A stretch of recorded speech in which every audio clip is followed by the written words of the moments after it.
Hola, ¿cómo están? Mi nombre es Alba Celina. Bienvenidos a su página de La Esposa del Pastor. Muchas gracias por acompañarme nuevamente. Vamos a continuar con nuestros matrimonios bíblicos y en esta ocasión vamos a hablar de la pareja de la Biblia, el matrimonio que todos conocemos, el matrimonio del que más se habla, pero se habla más de ellos respecto a su función de padres y creo que no se ha hablado tanto respecto a ellos como pareja. Vamos a conocer a José y María. Entonces, vamos a ubicarnos en la historia. En este momento, la historia de José y María se cuenta en Lucas. No se habla mucho de ellos en los otros evangelios. Sobre todo la historia previa al nacimiento de Jesús, lo que se cuenta básicamente en Lucas. ¿Por qué? Porque la historia, sabemos, la historia, o sea, no la Biblia, la historia tradicional nos cuenta que Lucas, que es el único de los evangelistas que no conoció al Señor Jesús, él se convirtió cuando Jesús ya había ascendido a los cielos, nunca lo vio, no lo conoció. Pero él se dedicó, Lucas era un médico, era un científico, y Lucas se dedicó a entrevistar a la gente que conocía a Jesús. Entonces Lucas entrevistó a María y María le contó todos sus recuerdos. Entonces podemos decir que toda la parte inicial de Lucas es María hablando, ¿no? Prácticamente. Y entonces por eso es que conocemos tantos detalles respecto al previo, respecto al embarazo de María, a toda la situación que se dio previo. Entonces les digo, vamos a ubicarnos.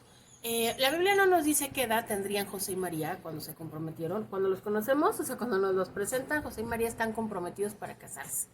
Pero comprometidos en este momento para los judíos, cuando una pareja se comprometía a casarse, se firmaba un documento legal. Entonces ya estaban casados legalmente, aunque después se realizara la ceremonia, pero todavía no vivían juntos. Un poco como la costumbre occidental que tenemos, o bueno, aquí en México es muy común el hecho de que las parejas se casan primero por el civil y tiempo después se casan por la iglesia. Pero en ese transcurso no viven juntos todavía, se van a vivir juntos hasta que se casa por la iglesia, algo así, para que tengamos una idea. Entonces ellos están en ese punto, todavía no es la ceremonia, entonces todavía no viven juntos. Y resulta que, bueno, pues todos conocemos la historia. Les digo, perdón, no tenemos idea de qué edad tenían cuando pasaron estas cosas, pero al no haber una referencia específica respecto a su edad, como por ejemplo con Zacarías y Elizabeth, que la Biblia nos especifica que ya eran muy mayores, aquí no nos dice nada su edad, así es que podemos inferir que tenían la edad promedio que tenía una pareja en ese momento para casarse. ¿Y cuál era la edad promedio en ese momento? Pues probablemente José tendría unos 17, 18 años y María podría haber tenido 14, 15, 16 años. ¿Sí? O sea, eran adolescentes realmente, no eran pues lo que nosotros entendemos por adultos, ¿no? Nosotros entendemos por adultos a alguien ya de, pues, no sé, cuando menos que haya terminado una carrera, no sé, 23, 25 años, ¿no? Pues no, ellos estaban muy jovencitos, pero aún así ellos tenían una relación con Dios, una fe propia, no era una fe que dependiera de sus padres, puesto que la Biblia nos dice, nos habla bien, muy bien de los dos, nos dice que José era justo delante del Señor, y de María, bueno, pues ni se diga, ¿no? O sea, si el Señor la estaba eligiendo para ser la madre de su hijo, evidentemente era, yo creo que la mujer más justa que existía en ese momento en Israel, ¿no? Y bueno, a este par de jovencitos Dios los escoge para ser los padres terrenales de su hijo. Wow. O sea, imagínense de verdad entonces la fe y la calidad moral que tenía esta pareja. Pero entonces resulta, conocemos, les digo, esta es la historia más conocida, la más conocida yo creo de la Biblia. Sabemos que viene el arcángel Gabriel, se le presenta a María y le dice que está embarazada, que va a tener un hijo, del Espíritu Santo, y que ese niño es el Salvador, ¿no? Es el Salvador que han estado esperando. Entonces María se lo dice a José, y José, pues José se debe de haber sentido, pues imagínense, ¿no? Que tu novia venga y te diga que está embarazada. O sea, eh, entonces, ¿qué pasa? Que José busca la manera, dice que José se va, ¿no? Y piensa, o sea, piensa en separarse, en divorciarse de ella, dejarla, romper ese contrato que ya habían, les digo que ya habían firmado, pero de manera secreta, o sea, no hacer un escándalo. Fíjense qué hombre tan noble, ¿sí? Evidentemente José amaba a María, ¿sí? Porque un hombre que ama tanto a una mujer no quiere hacerle daño, a pesar de que se sienta traicionado. En este momento, evidentemente, yo creo que José se sintió traicionado. Eh, por más confianza, o sea, no seamos, o sea, lo que pasa es que nosotros ya sabemos cómo fue la historia, ya sabemos todo lo que pasó, pero si nos pusiéramos en el lugar de ellos en ese momento, pues qué fuerte debe ser que tu novia con la que te vas a casar, o sea, ya estás en esos trámites, venga y te diga que está embarazada y que es de Dios.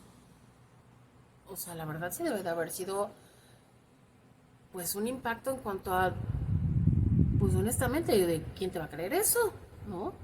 Y yo creo que José debe de haber dudado muchísimo, debe de haberle tenido mucha confianza como para pensar en que eso fuera una posibilidad, ¿no? Sin embargo, él dice, bueno, o sea, él piensa, pues no, o sea, pues no, ya no me voy a casar con ella, pues está embarazada, o sea, ya no me voy a casar con ella. Y entonces, bueno, viene, sueña, empieza a soñar, José, hay varios sueños, Dios se comunicó con José a través de sueños, entonces Dios, le revela esa misma noche en un sueño quién es ese niño. Y le dice que efectivamente, o sea, que su novia no le fue infiel, que su novia no se fue con otro, y que ese niño es hijo suyo, es hijo de Dios, y que va a ser el salvador del mundo. Entonces, ¿qué pasa? Que José decide continuar con los trámites, se casan y crían a este niño juntos, pero además crían a este niño juntos y forman una familia juntos, ¿sí?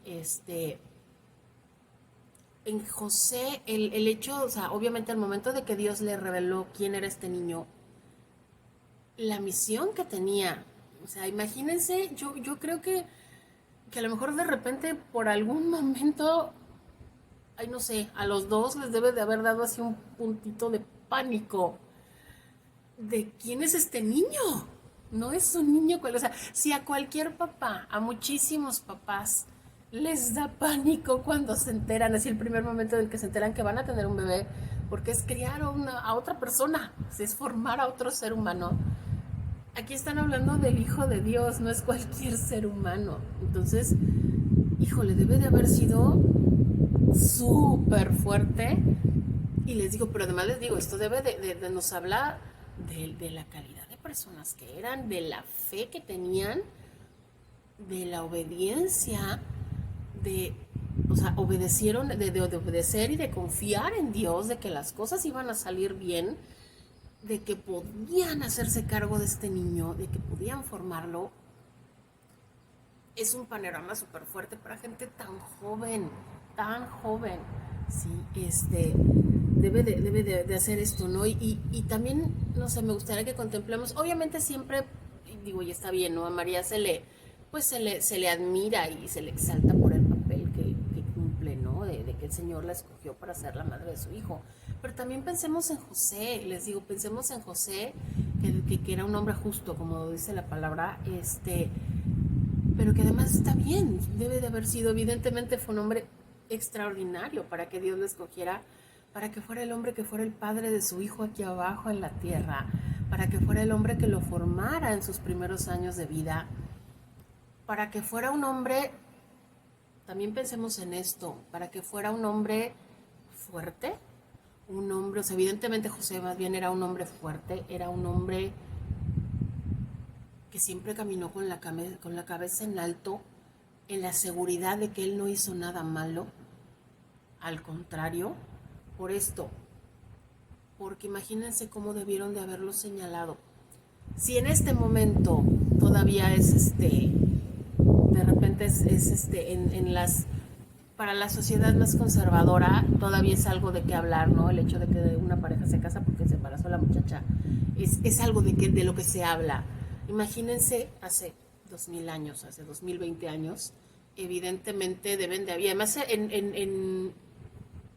pues en ciudades tan pequeñitas y en pueblos tan pequeñitos donde ellos vivían, obviamente debe de haber sido el chisme del pueblo por mucho tiempo y debieron, o sea, no solamente debieron, fueron señalados toda su vida fueron señalados por eso. Y les voy a decir por qué puedo asegurar, o sea, por qué les aseguro que fueron señalados toda su vida. porque a Jesús mismo lo señalaron por eso. O sea, Jesús ya siendo un adulto, ya en su ministerio de más de 30 años, hubo un momento, está en Juan, en el Evangelio de Juan, es en el versículo 8:41, y están confrontando a Jesús. Una de las tantas veces que están confrontándolo así de que tú quién eres. Y están así de tú quién eres, y Jesús les está diciendo que si fueran hijos de Abraham, pues harían las obras de Abraham, pero no se están comportando de esa manera. Y esta gente, y él les dice, ustedes hacen las obras de vuestro padre, es cuando Jesús les dice que su padre es el diablo. Pero entonces ellos les dicen, nosotros no somos nacidos de fornicación, un padre tenemos.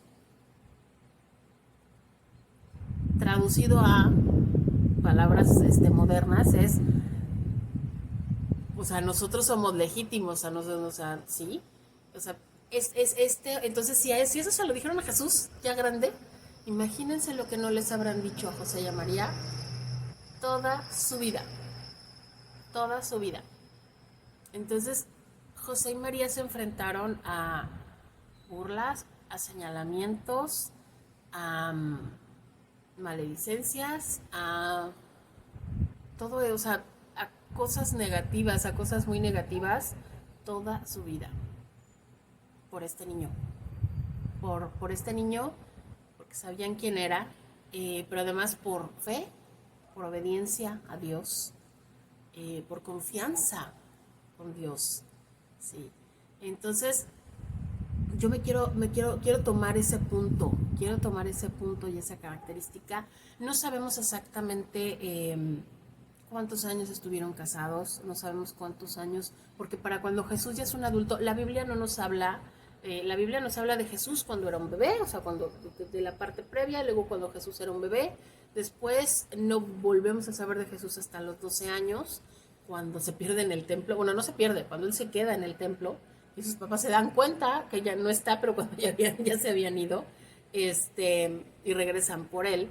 Los dos, ahí se mencionan los dos, todavía se menciona a José, pero ya de ahí damos un brinco hasta los 30 años, cuando Jesús inicia su ministerio, y para cuando Jesús inicia su ministerio ya no se menciona a José, ya no se le vuelve a mencionar.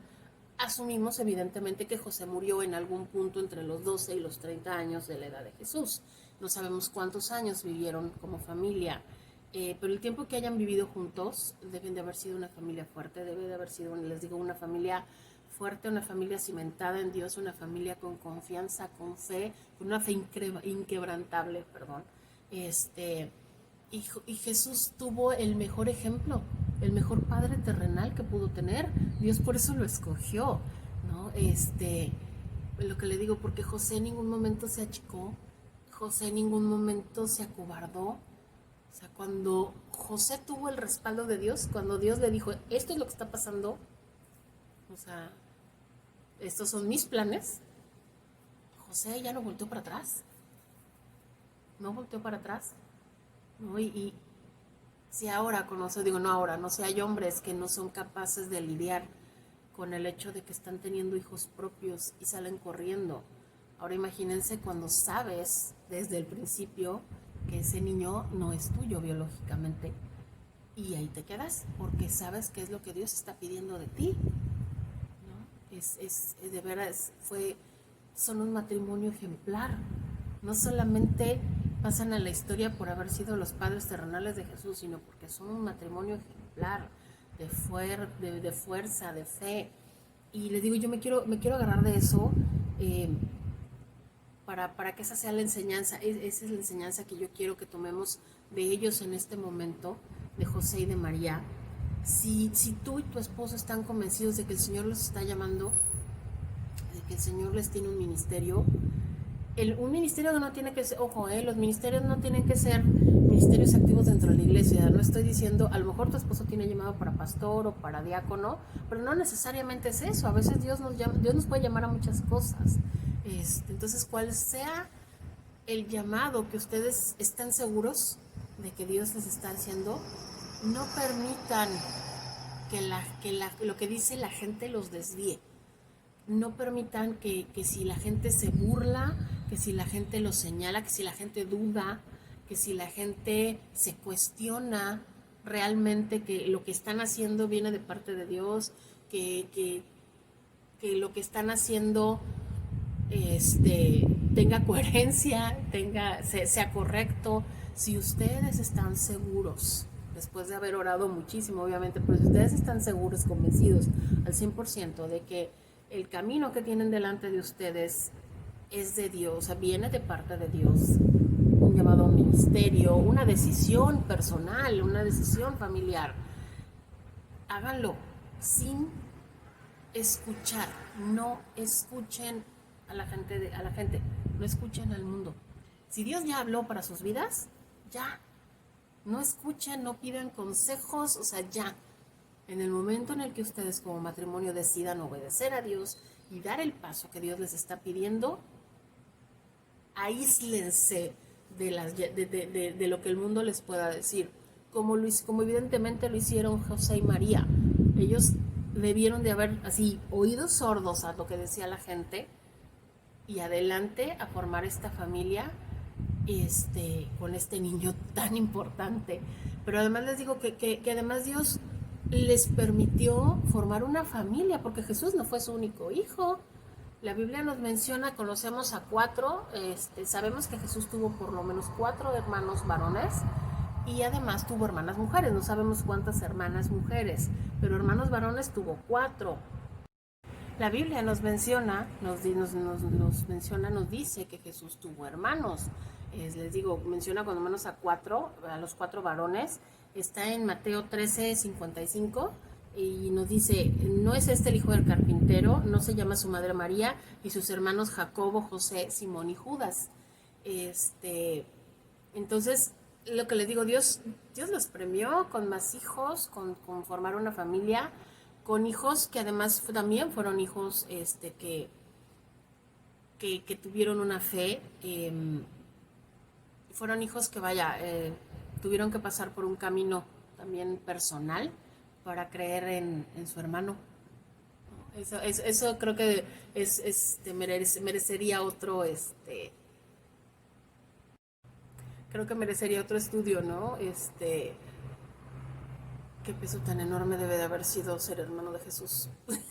Pero bueno, a final de cuentas, cuando menos sabemos que 2 de sus hermanos creyeron en él, y que 2 de sus hermanos entendieron que él era el Salvador, y son mencionados en la Biblia, ¿no? El Santiago, Jacobo es el nombre judío, el nombre griego es Santiago, y Santiago es el que se menciona en Hechos cuando Pablo dice que va a visitar a los apóstoles a Jerusalén, pero que solo pudo ver a Santiago y a Pedro, mencionando que Santiago, Pedro y Juan son las columnas de la iglesia. El Santiago al que se refiere no es el Santiago apóstol, es Santiago, el hermano de Jesús, porque él fue el que se hizo cargo de la iglesia cristiana que nació en Jerusalén.